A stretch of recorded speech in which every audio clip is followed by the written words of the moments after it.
Envision this. You walk into the doctor's office, and instead of facing an empty professional, you're met with a dog. Let's welcome Suri Go to the stage as she examines the intersection between canine animals and medicine.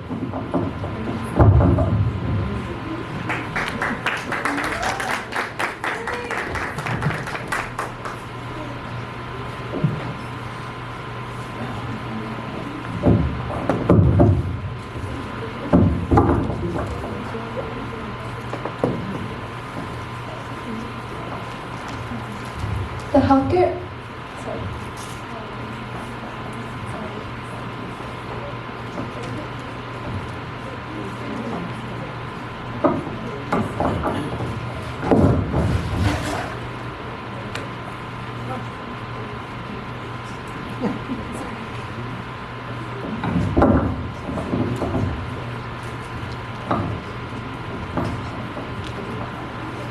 The healthcare industry is undergoing its most significant transformation.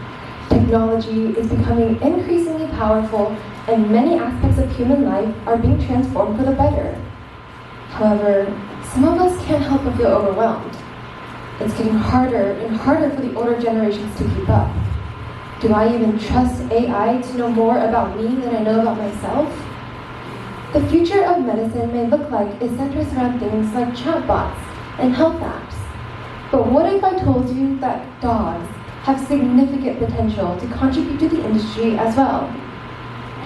Throughout history, dogs have been taking on the roles of companions, protectors, pets, and now the role most in questioning is the doctor.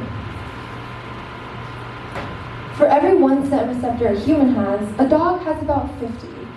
Their smell receptors are 10,000 times more powerful than humans is, which means unlike any human being or technology, your dog has the ability of detecting a single drop of liquid in 20 Olympic-sized swimming pools. For centuries, dogs have been sniffing out drugs, bombs, dead bodies, and now diseases. The story of Stephanie Hurtful and her cancer-sniffing dog Sierra went viral in 2016. Her symptoms, pain and bloating, were located in her lower abdomen. The doctor told her it was just a benign ovarian cyst. However, Sierra thought different. She put her nose up against Stephanie's lower belly and was sniffing so intently, Stephanie thought she had spilled food on her shirt. But then the dog ran and hid as if she were upset and curled into a ball in the back of the closet like she was afraid. That reaction caused Stephanie to get another opinion. It turns out she had stage 3 ovarian cancer that had already spread to other parts of her body. After getting surgery and treatment, Sierra, her husky, caught the returning cancer twice. 3 times is amazing. It all comes down to proteomics, or the study of proteins. Cancer occurs and advances based on the abnormal proteins in our bodies, and differing smells are often the result of different proteins. So it's not surprising that dogs, who are much more sensitive to smell than we are able to detect a change.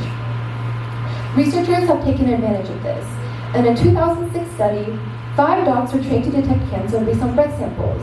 And in the end, the dogs were able to detect breast cancer with 88% accuracy and lung cancer with 99% accuracy. And they could do this across all 4 stages of the diseases. In another study, canines were able to detect malaria and Parkinson's at high rates of accuracy as well. Even before humans get sick, animals can help detect the warning signs. A human's breath, or even the slight odors emitted through our pores, give it all away. Diabetic service dogs are trained to detect low blood sugar. First, they'll alert their owner with a gentle nudge, and if the owner doesn't respond, they're taught to alert someone nearby. They can even go fetch testing materials, a phone, or glucose tablets. Without their vests, service dogs look like any other dog. They're furry, walk on all fours wagging their tails, and look up at you with their puppy dog eyes. However, they have many differences. Here at UNT, almost every day, I'll walk past a dog that just never barks excessively. They never walk too behind or in front of their owners, and they never get distracted by squirrels.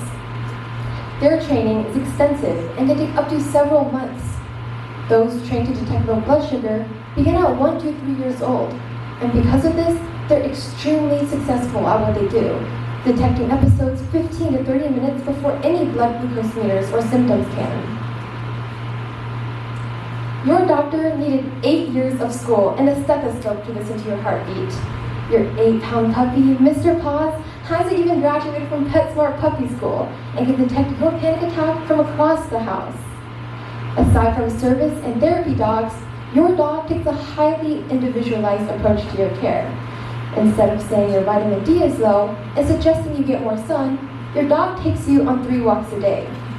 If you have insomnia, they'll lay on their stomach and stare into your soul until you fall asleep for the next 15 years of your life.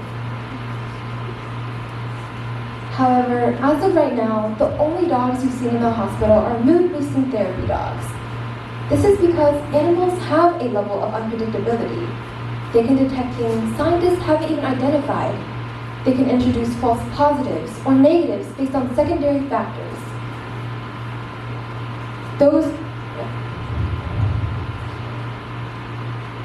The authors of Disaster Medicine and Public Health Preparedness have compiled a list of best practices for training. This includes including samples obtained from a diversity of people that represent the population, using negative samples from individuals with symptomology similar to the disease in questioning, and positive samples from mild or asymptomatic cases. They conclude that more research is needed, as well as government and community funding.